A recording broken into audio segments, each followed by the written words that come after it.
Et bonjour, bienvenue sur Archi Simple Business, le podcast qui t'accompagne dans le lancement de ton entreprise. Je suis Fanny, formatrice et créatrice d'Archi Simple, l'entreprise qui t'aide à créer ta présence en ligne. Freelance web autodidacte pendant 7 ans, je mets aujourd'hui mon expérience à ton service pour t'accompagner dans ton aventure entrepreneuriale et te fournir de solides bases pour réussir et pérenniser ton entreprise. Que tu sois chevronnée ou débutante, ce podcast est conçu pour toi. Je te propose des solutions concrètes et actionnables, des réflexions et stratégies efficaces pour t'épanouir dans ton activité.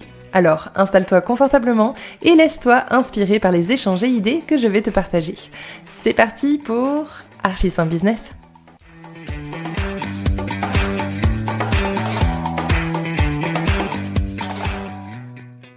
Et donc aujourd'hui, un atelier plutôt dans la mise en pratique en fait de ce qu'on va apprendre concrètement. Donc comment construire un discours convaincant grâce notamment à l'elevator pitch. Et maintenant, on va voir eh bien ça un petit peu plus en profondeur. On va le faire ensemble aussi parce que l'idée c'est vraiment de comprendre comment ça fonctionne et aussi d'aller chercher peut-être une autre granularité, approfondir peut-être aussi tout ce qu'on a vu jusque-là pour aller encore plus dans le détail, pour encore plus cibler notre utilisateur, pour encore plus impacter notre interlocuteur et bien sûr qu'il se souvienne de nous, qu'on attire son attention, qu'on le convainc, etc., etc.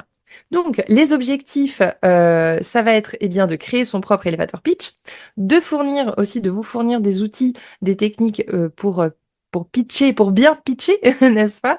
Et proposer des exercices pratiques, mais aussi des exemples pour que sur lesquels vous puissiez vous appuyer et sur lesquels vous pourrez à l'avenir, construire par-dessus, remplacer pour vous permettre d'avoir une première dalle, une première pierre dans cette construction, parce que je sais que c'est pas toujours évident. Souvent, on va vous dire il faut faire ci, puis il faut faire ça, puis moi la première, hein, je veux dire clairement. Moi, je sais que je suis pas très bonne à travailler de zéro. J'ai souvent besoin de travailler sur l'existant et ensuite je viens transformer.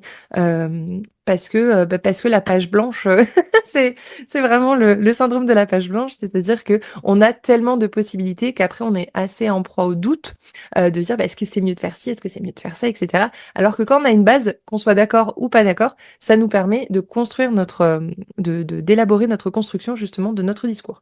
Donc c'est un petit peu comme ça que je l'ai pensé. Donc vous me direz ce que ça évoque et si c'est bien fait.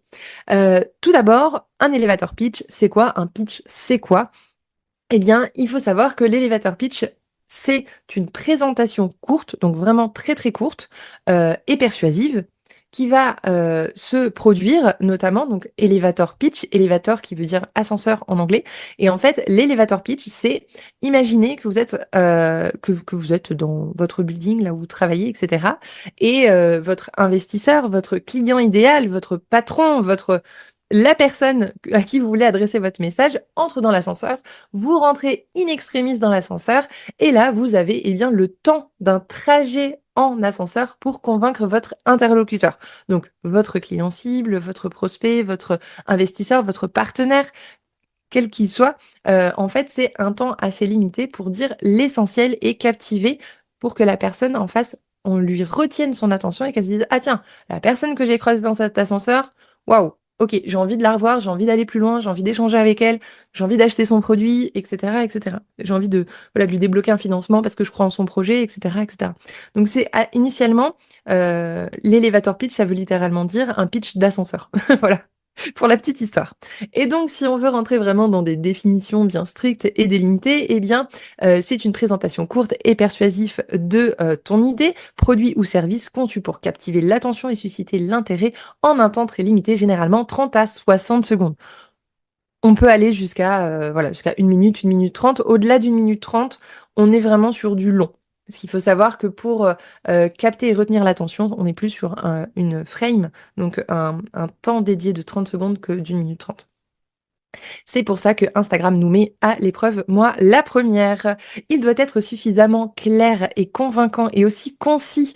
J'ai pas mis le mot concis, mais il doit être concis pour expliquer ce que tu fais, pourquoi c'est important et inciter l'auditeur à vouloir en savoir plus. Donc on est bien sur capter l'attention, retenir l'attention et planter la graine de curiosité dans notre interlocuteur, enfin dans sa tête en tout cas. En tout cas, comment construire un elevator pitch?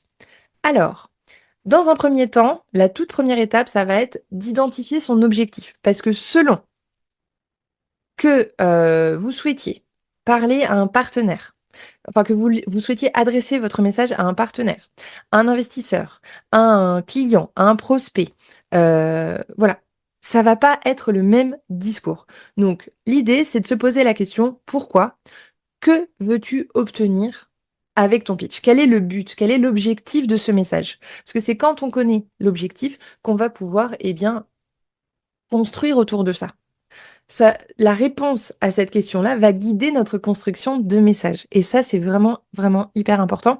Et si, voilà, vous avez l'habitude maintenant de m'écouter tous les jeudis, vous le savez, de manière générale, si on ne fixe pas ses objectifs, on ne sait pas où on s'éparpille, on va dans tous les sens et du coup, c'est là où on est assez décousu et que le message ne transite pas vers notre interlocuteur. Mais c'est pareil pour nos stratégies. Si on n'a pas posé notre objectif en amont, notre stratégie qu'on va mettre en avant, eh ben, on va pas savoir pourquoi on le fait. Et donc, on va perdre de la vision, on va s'éparpiller en chemin, on va se perdre en chemin. Et notre utilisateur, lui, est là avec notre message tout bric-à-broc. Là, il sait pas trop comment assembler les pièces. Et du coup, eh bien, il nous retient pas forcément, ou on peut envoyer un message, eh bien, que justement on n'est pas forcément professionnel entre guillemets. Voilà, on peut en fait aussi détériorer notre image de marque, notre image en tant que chef d'entreprise, justement à ne pas fixer correctement ses objectifs. Donc, premier point, on identifie son objectif. Donc là, qu'est-ce que je veux obtenir? Où est-ce que je veux aller avec ce message? Quel est mon objectif? Dans un deuxième temps, et c'est là où on pose la question: à qui tu parles? Eh bien, on va se poser cette question également. Toute la construction de l'élévateur pitch, du pitch hein, de manière générale, ça va être d'abord de se dire, OK, j'ai besoin d'une structure. Pour poser mes idées, j'ai besoin d'une structure. Donc, je vais me poser un certain nombre de questions à la suite, auxquelles il va falloir que je réponde et qui vont me permettre eh bien, de débroussailler un petit peu mes idées et d'affiner de plus en plus mon discours pour eh bien, atteindre mon objectif. Donc, comprendre son auditoire. Parce qu'il faut comprendre son auditoire pour adresser correctement son message et atteindre sa cible. Donc, à qui tu parles? Est-ce que c'est un partenaire? Est-ce que c'est un client? Est-ce que c'est un fournisseur? Est-ce que c'est un investisseur? Encore une fois, on rentre dans cet ascenseur-là où les portes viennent de se fermer. Qui est-ce qu'on a en face? Qui est-ce qu'on doit convaincre?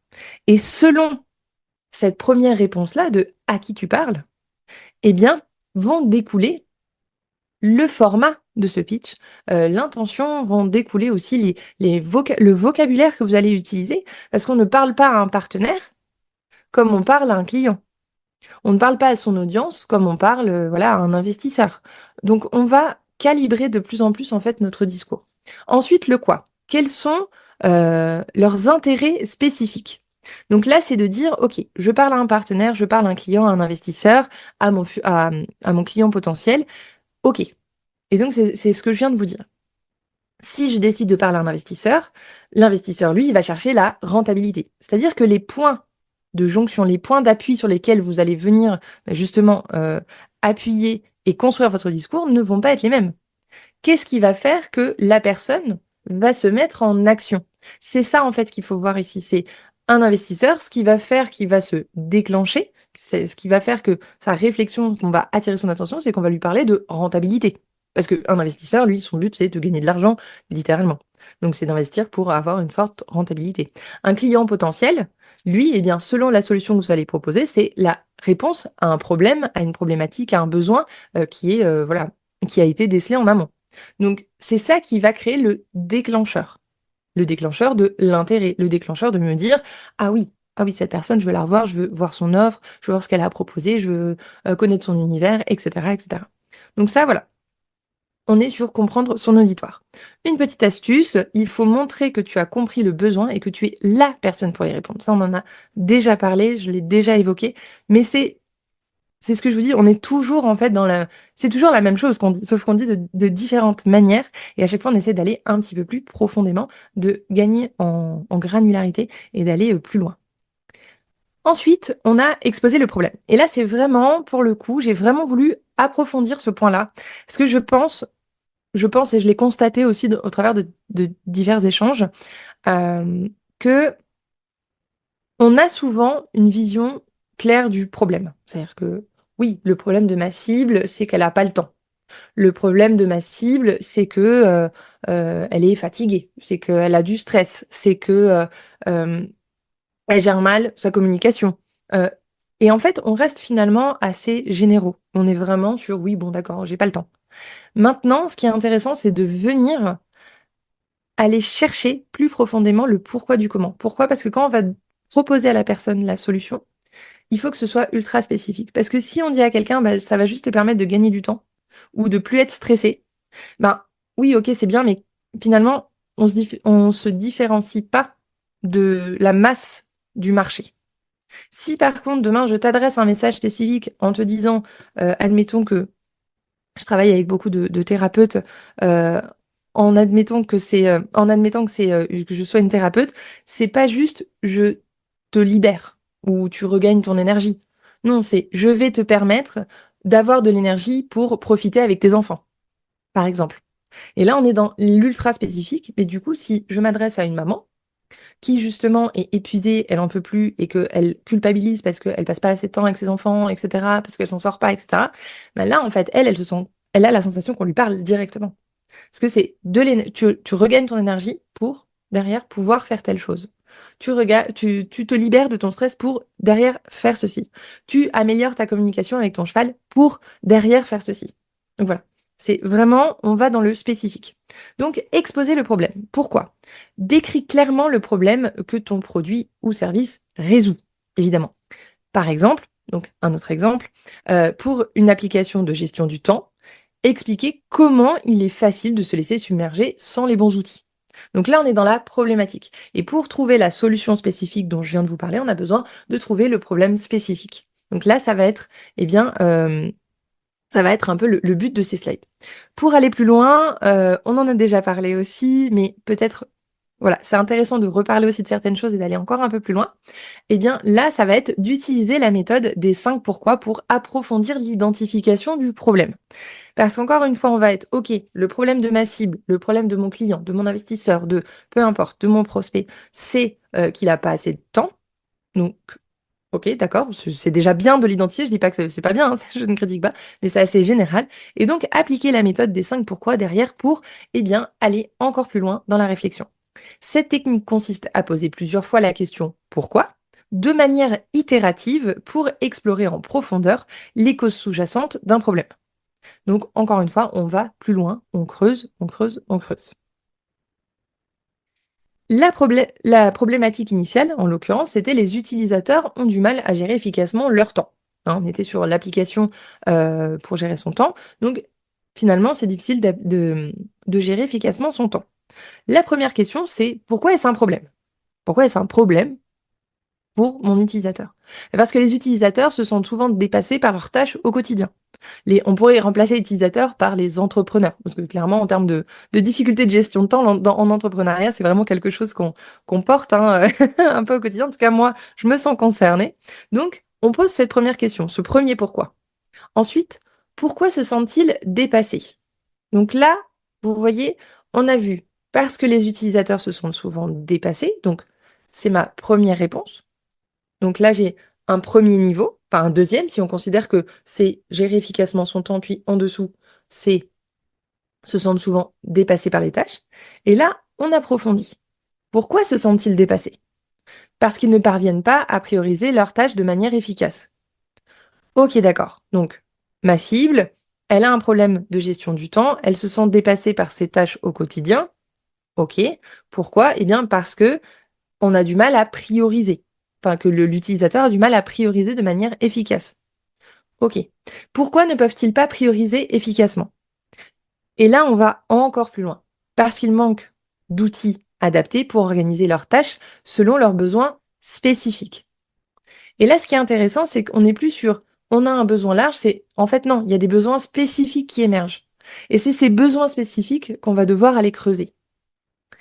Ensuite, quatrième question, pourquoi manque-t-il d'outils adaptés? Parce qu'ils utilisent des applications de gestion du temps génériques, donc là, différents de spécifiques, qui ne sont pas assez flexibles ou personnalisables. Dernière question, la cinquième, pourquoi ces applications ne sont pas assez flexibles? Parce que ces applications ne permettent pas de structurer les tâches en fonction des priorités personnelles et spécifiques de chaque utilisateur. On est parti creuser encore plus loin, encore plus loin, encore plus loin, pour finalement mettre au jour le besoin spécifique de ma cible, le besoin spécifique de mon audience, de la personne à qui je m'adresse dans cet ascenseur. Donc quand je vais lui adresser mon message, quand je vais lui adresser ma solution, je vais pouvoir dresser un portrait très spécifique aussi de son besoin et dire, ben moi, j'y réponds. Parce qu'on ne sera pas dans je te gagne du temps. Non, c'est je te permets de gagner du temps grâce à un outil qui est spécifiquement conçu pour toi pour organiser tes tâches au quotidien. Et tout de suite, on s'identifie. Ou on s'identifie pas. Hein, mais c'est aussi bien de, je veux dire, si la personne, on lui adresse un bon message et qu'elle se sent concernée, on va retenir son attention. Et en même temps, vous rappelez-vous, un persona positif, persona négatif, si la personne elle n'est pas concernée, c'est tant mieux si elle ne s'intéresse pas à votre produit, sinon c'est des clients qui vont vous faire perdre votre temps et qui vont pas voilà, générer du chiffre derrière, etc. Pourquoi est-ce intéressant comme approche de faire les 5 pourquoi? Eh bien parce qu'on identifie non seulement le problème apparent, donc la difficulté à gérer son temps, mais aussi ses racines profondes, le manque d'outils flexibles et personnalisables pour la gestion des tâches, en l'occurrence. Je sais que c'est pas évident parce qu'on a le tumulte du quotidien, on a cette inertie-là du guidon, hein, la tête dans le guidon, et on avance, on avance, on avance, on a toujours 1000 choses à faire. Et c'est souvent ce genre d'exercice qui passe à la trappe parce que on est lancé dans quelque chose et on le met de côté. J'ai besoin de le faire aussi en ce moment. Voilà, c'est quelque chose, c'est pas juste en ce moment. C'est-à-dire que moi, je l'ai fait en janvier. Là, ça fait 6 mois. C'est quelque chose qu'il faut aussi faire régulièrement. Parce que n'oubliez pas, votre entreprise est vivante. C'est vous, votre entreprise. Vous êtes vivante, donc vous évoluez. Vous n'êtes plus la même personne qu'en janvier. Vous ne serez plus demain la même personne qu'hier. C'est un petit peu ça l'idée. Mais ce qui est intéressant de faire, c'est de faire souvent, eh bien, une petite update, une petite mise à jour aussi pour voir est-ce que finalement mes objectifs sont toujours alignés? Est-ce que mon discours est toujours aligné avec mes objectifs, s'ils ont changé ou pas? Est-ce que mon persona est toujours le même? Est-ce que je m'adresse toujours à la même personne? Et du coup, comment je m'adresse à cette personne si elle a changé? Donc c'est pour ça que c'est intéressant de le planifier régulièrement, alors régulièrement sur l'échelle d'une année, mais en tout cas d'y revenir voilà, plusieurs fois, parce que ça permet de se dire, ok, est-ce que je suis toujours alignée? Un indicateur qui va vous permettre aussi de savoir quand est-ce que c'est le bon moment pour faire ce genre d'exercice, pour se remettre en question, pour refaire un peu le bilan, etc. C'est quand justement il y a une baisse, quand justement il y a un creux, que ce soit un creux chez vous, c'est-à-dire de la perte de vision, de la perte euh, voilà, d'envie, voilà, que vous voyez qu'il y a un peu comme s'il y avait le frein à main d'enclencher, mais aussi si sur vos ventes, hein, si toutefois vous voyez aussi des ralentissements, c'est intéressant de se dire, bon, est-ce que mon discours est toujours adapté? Parce que si je vends moins, c'est que le marché aussi, lui, a des attentes différentes. Le marché change. La saisonnalité impacte le marché, etc., etc. Donc c'est intéressant de le faire, voilà, de temps en temps quand on a ces indicateurs-là qui s'allument. Quelque chose qui est très important aussi, parce que je parle de marché, je digresse un peu, mais je reviens après, vous inquiétez pas. C'est de ne pas oublier que les attentes du marché changent aussi en fonction des périodes. C'est-à-dire que peut-être qu'en début d'année, vous vous adressez au persona numéro 1, et peut-être qu'en milieu d'année, vous vous intéressez à un persona numéro 2, et peut-être qu'en fin d'année, c'est un persona numéro 3, ou peut-être que c'est le numéro 1 qui revient. C'est aussi intéressant de planter cette graine-là aujourd'hui. Je vous le mets là comme ça, on viendra dessus plus tard. Mais des fois, c'est aussi intéressant d'aller creuser un peu, faire un peu d'archéologie, d'aller creuser un petit peu ce qu'il y a derrière son persona, parce que c'est pas toujours la faute d'un persona mal positionné ou d'une mauvaise cible. Il y a aussi des périodes où un persona sera moins adapté que d'autres. Donc voilà, je vous plante la petite graine là et puis on reviendra un petit peu plus tard dessus, mais je trouvais ça intéressant de le nommer, en tout cas ça a popé. Donc voilà, je vous le partage. En 4, eh bien c'est présenter la solution. On a identifié le problème, on a même plus que creusé la problématique de notre audience, de notre prospect, de notre cible. Maintenant, ça va être de lui apporter bien cette solution spécifique. Comment expliquer comment donc poser le comment et expliquer comment l'offre résout le problème. Donc là, Je vais m'étendre plutôt en expliquant, mais de toute manière, on est sur un elevator pitch. On est sur je franchis les portes de l'ascenseur, j'ai 60 secondes pour convaincre mon interlocuteur. Donc, je sais que c'est tentant de vouloir sortir des grandes phrases bien remplies parce qu'on veut mettre de la valeur dans notre discours, qu'on veut montrer qu'on a plein de choses à offrir à notre utilisateur, qu'on a un panel voilà, large de solutions et qu'on fait pas juste ça ou juste ça, mais qu'on fait ça et ça et ça et ça et ça. Je sais que c'est tentant, mais je vous invite très fortement à être concise et claire. Pour ça, vous avez un outil qui existe, qui est Hemingway App. De mémoire, j'ai fait une vidéo là-dessus sur les réseaux, donc n'hésitez pas à aller la visionner. Hemingway App, on en avait aussi déjà parlé, il me semble, c'est une application qui permet de poser son texte dans l'outil. Alors, c'est un outil anglo-saxon initialement, donc il va pas avoir toutes les fonctionnalités qu'il pourrait avoir si vous écriviez anglais, mais il va quand même vous donner un indicateur de longueur. En fait, il joue sur un code couleur, vert, jaune, orange, rouge, je crois. Orange, je sais pas, mais en tout cas, voilà, il y a un jeu de couleurs. Et en fait, à plus la couleur va vers le rouge, à plus il indique que votre phrase est trop longue. Et c'est un super exercice de prendre ces textes, d'aller les mettre sur 1, 2, 3, sur Hemingway App et de voir ce qu'il en est. Et là, ça vous force en fait à retravailler le texte, à retravailler le texte. Ok, quel mot est nécessaire, quel mot ne l'est pas? Qu'est-ce qui est de l'ego? C'est-à-dire que moi, je ressens le besoin de mettre ça parce que ça flatte mon ego. Qu'est-ce qui est de mon utilisateur a besoin? Et ça, c'est vraiment à plus vous allez l'utiliser, cette application, à plus vous le ferez naturellement, je vous assure. Mais c'est vraiment hyper intéressant parce que moi, je m'en suis rendu compte, quand je vous parle d'ego, c'est parce que je me suis rendu compte en faisant l'exercice justement que moi j'étais un peu là-dedans, c'est que, eh bien, ouais, j'ai 7 ans d'expérience, euh, j'ai plein de choses à délivrer, et donc j'ai tendance, moi, alors en plus, vous le savez, je parle beaucoup, donc donc forcément, j'ai tendance à vouloir, enfin, j'écris autant que je parle, donc c'est pas forcément évident. Mais je me suis rendu compte qu'il y a des choses que je mettais qui étaient plus pour me flatter moi et qui n'étaient pas forcément nécessaires pour mon interlocuteur. Et encore une fois, je vous invite à faire ce changement de chaussures. On change de chaussures, on change de côté de la table, on se met dans les bottes de notre interlocuteur. Qu'est-ce que lui a besoin d'entendre? Qu'est-ce qui est utile pour lui? Qu'est-ce qui va faire ce déclenchement chez mon utilisateur, chez mon interlocuteur, mon investisseur, mon client, mon prospect, etc., etc. Peu importe. Mais c'est toujours de bien identifier à qui on parle en amont pour ensuite, quand on en arrive à ce moment-là de la problématique et de la solution, d'arriver à switcher, à mettre des chaussures qui ne sont pas les nôtres et à se dire, OK, qu'est-ce que lui a réellement besoin d'entendre? Parce qu'il y a des choses qu'on va vouloir mettre en avant qui sont importantes pour nous, à nos yeux, mais qui ne le sont pas forcément pour les autres. Et donc, on rallonge les phrases. Donc je rebascule sur soit concise et claire, mais c'est que du coup, on va avoir des phrases à rallonge, on va perdre l'utilisateur, on va perdre notre interlocuteur. Pourquoi? Eh bien, parce que aujourd'hui, on va avoir les choses rapidement. On est dans le tout vite, tout de suite, tout digital. Donc, on veut avoir la réponse, on veut se sentir concerné directement. C'est un peu, je sais pas si vous regardiez ça, moi j'adore ça quand j'étais plus jeune.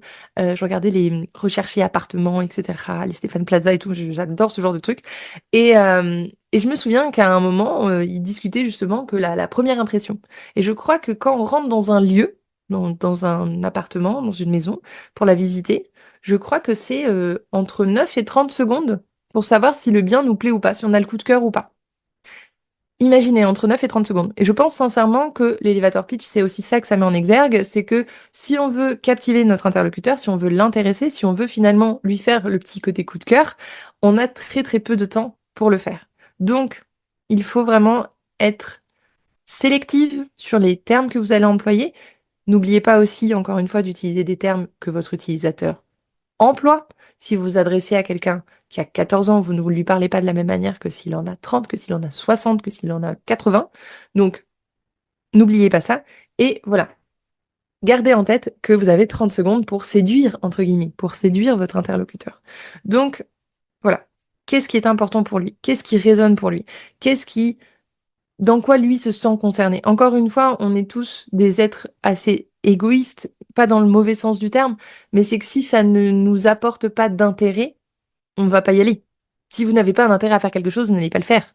Après, il y a le bénévolat, tout ça et tout, mais dans l'ensemble, on va dire, je fais des grosses généralités. Dans l'ensemble, si vous vous sentez pas concerné, vous n'allez pas aller vous informer sur une offre si elle ne vous concerne pas. Donc gardez bien ça en tête. Donc soyez toujours clair et concise et n'oubliez pas que vous avez cet outil qui est Hemingway App, Hemingway comme Hemingway.app, A2P. Et vraiment, ça fait des merveilles. Et en plus de ça, je remets quand même ça, n'oubliez pas que vous avez ChatGPT.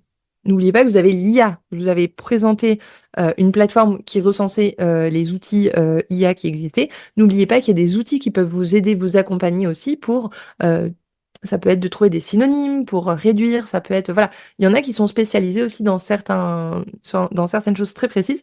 Donc, encore une fois, n'hésitez pas à utiliser des outils. Les outils sont là pour vous faciliter la vie, donc vraiment utilisez-les. Voilà, donc en 4, présenter sa solution. En 5, évidemment, faire la différence et se distinguer. Donc là, c'est le quoi. Qu'est-ce qui fait que ton projet est une perle rare? Qu'est-ce qui fait que toi, tu te différencies, oui, que tu te différencies de quelqu'un d'autre? Comment tu te distingues? Qu'est-ce qui fait que dans la masse, tu vas briller et qu'on va te remarquer? Quels sont les éléments, les arguments que tu vas avancer à cette fameuse personne dans cet ascenseur qui vont faire que tu te distingues des autres? Donc, indépendamment, excusez-moi, de la problématique spécifique et donc de la réponse spécifique aux besoins, derrière, vous devez aussi sortir du lot en tant qu'individu, en tant que porteur de projet, en tant que chef d'entreprise, en tant que marque. Et donc là, ça va être, est-ce que c'est une technologie avant-gardiste que vous utilisez? Est-ce que c'est une approche novatrice? Est-ce que c'est une valeur spécifique? Est-ce que ça peut être vraiment moult choses?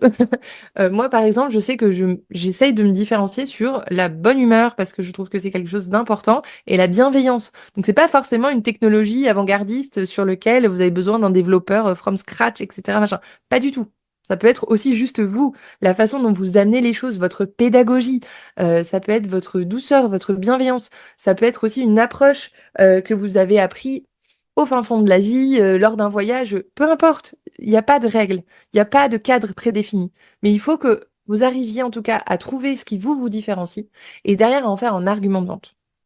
Et c'est c'est pas à l'inverse. Ce que je veux dire, c'est que c'est pas euh, je sais pas comment formuler ça.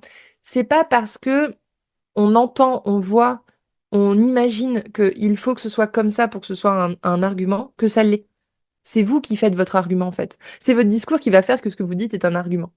Et juste je suis absolument pas là pour faire de la politique, mais pour vous faire un parallèle, il y a juste à voir, à écouter les discours politiques. Si on écoute vraiment, si on écoutait vraiment hein, le sens des mots, etc., la plupart des choses, ça veut rien dire. Ce que je veux dire, c'est qu'il n'y a pas de fond. Et pourtant, ils en font un argument. Et pourtant, il y a des gens il y a des millions de personnes qui se déplacent dans les bureaux de vote pour voter pour ces gens-là. Donc c'est bien que c'est une question de posture, c'est une question euh, de aussi l'intensité, la croyance qu'on met dans ce qu'on dit. Je pense qu'il y a beaucoup de ça qui va faire que votre personne en face, elle va être convaincue, qu'elle va s'intéresser à ce que vous dites. C'est, il faut que vous soyez aussi convaincu, vous, de ce que vous dites, et que ce soit vraiment une croyance. C'est-à-dire, vous y croyez, c'est pas juste, j'ai trouvé un argument, je l'ai mis là, et puis voilà. Non, non. La bienveillance et la bonne humeur, pour moi, c'est vraiment, je pense sincèrement que ça change le monde. Et c'est ça que je mets dans tout ce que je fais, et je pense que c'est ça qui fait qu'à un moment, je vous ai peut-être touché avec mon discours.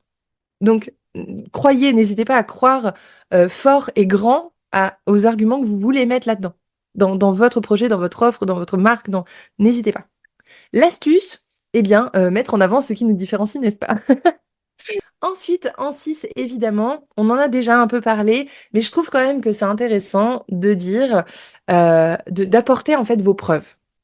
Et là, c'est vraiment même crucial. Moi, je sais que, alors, c'est pas toujours facile d'en avoir, d'en obtenir, ça j'entends complètement. Je sais que quand on se lance, quand on débute, c'est pas évident, mais vraiment, faites appel à votre premier cercle déjà, même si au début, c'est pas des super vrais résultats, des super vrais témoignages. N'hésitez pas, il faut commencer quelque part.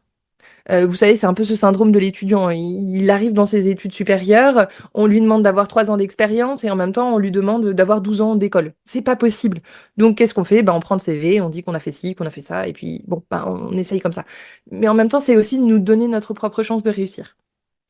Laissez-vous la chance, donnez-vous cette opportunité, n'ayez pas de syndrome de l'imposteur. Si vous croyez en ce que vous faites, si vous savez la valeur qu'il y a, si vous parlez avec les gens, n'hésitez pas aussi à prendre des bêta-testeurs. Céline pourra vous en parler, elle en a utilisé aussi. Moi, j'en ai utilisé aussi avec mon produit. N'hésitez pas à utiliser des bêta-testeurs. Vous allez vendre votre produit gratuitement, c'est pas grave. Si derrière vous récoltez de la donnée, si derrière vous récoltez des témoignages, si derrière vous récoltez des résultats qui vous permettent de construire votre discours et d'apporter du coup, eh bien, du renfort à votre discours, de la solidité, hein, et n'hésitez pas à le faire. Vous ne serez pas perdant. On ne peut pas toujours être payé en pécunier, en argent. Des fois, le vrai, ce qui va peut-être plus vous apporter, c'est d'avoir des vrais témoignages de quelqu'un qui a utilisé votre solution, etc., etc. Et ça aura 1000 fois plus de valeur que de vendre une seule de vos prestations ou de votre produit. Donc, gardez ça en tête aussi, c'est important. Et donc, montrer des preuves sociales ou des résultats concrets, eh bien, ça vient créer de la preuve sociale. Ça vient, eh bien, renforcer la crédibilité de votre marque, de votre discours, de votre offre. Donc, vraiment, n'hésitez pas à vraiment avoir un pôle dédié là-dessus, hein. Mais pas que pour le pitch, hein, de manière générale. Dans vos discours et tout, c'est hyper intéressant, hyper important.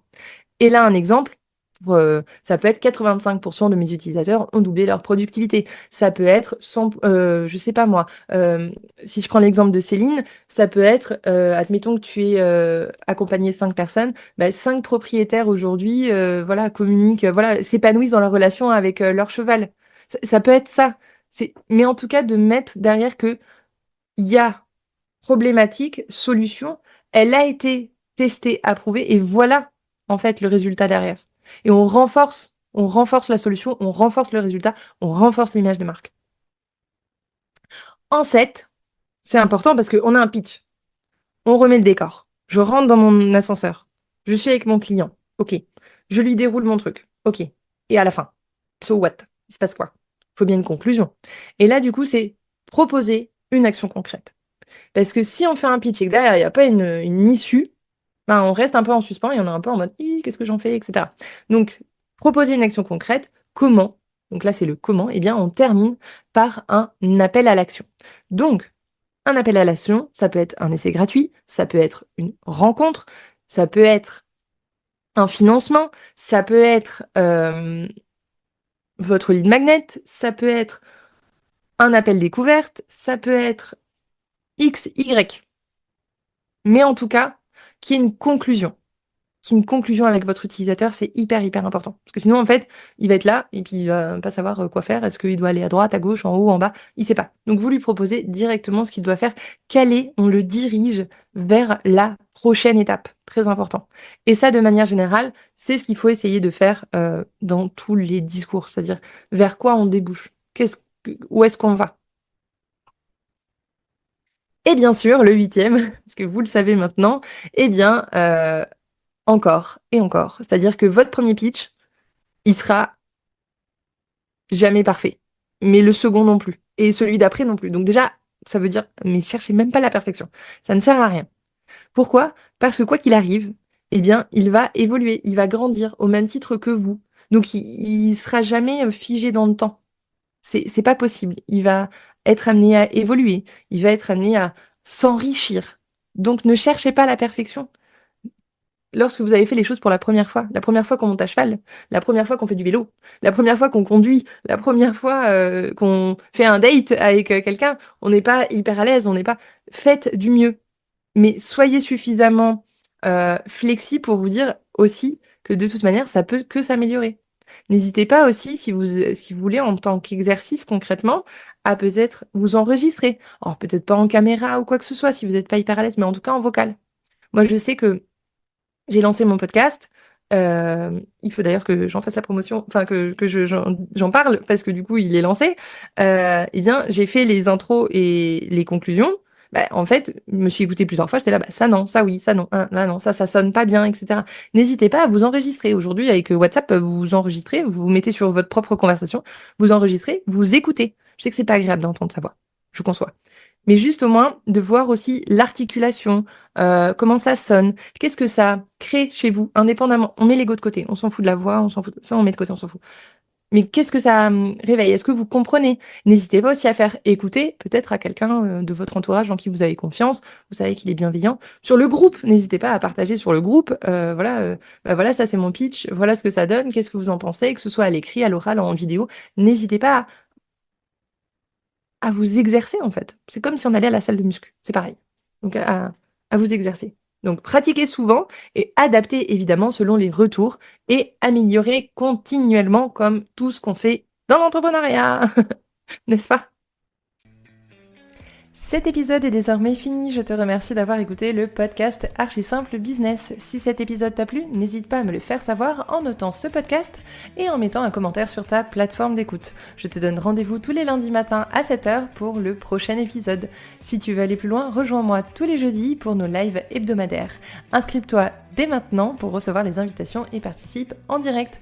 Je te dis à très bientôt pour un nouvel épisode de Archi Simple Business.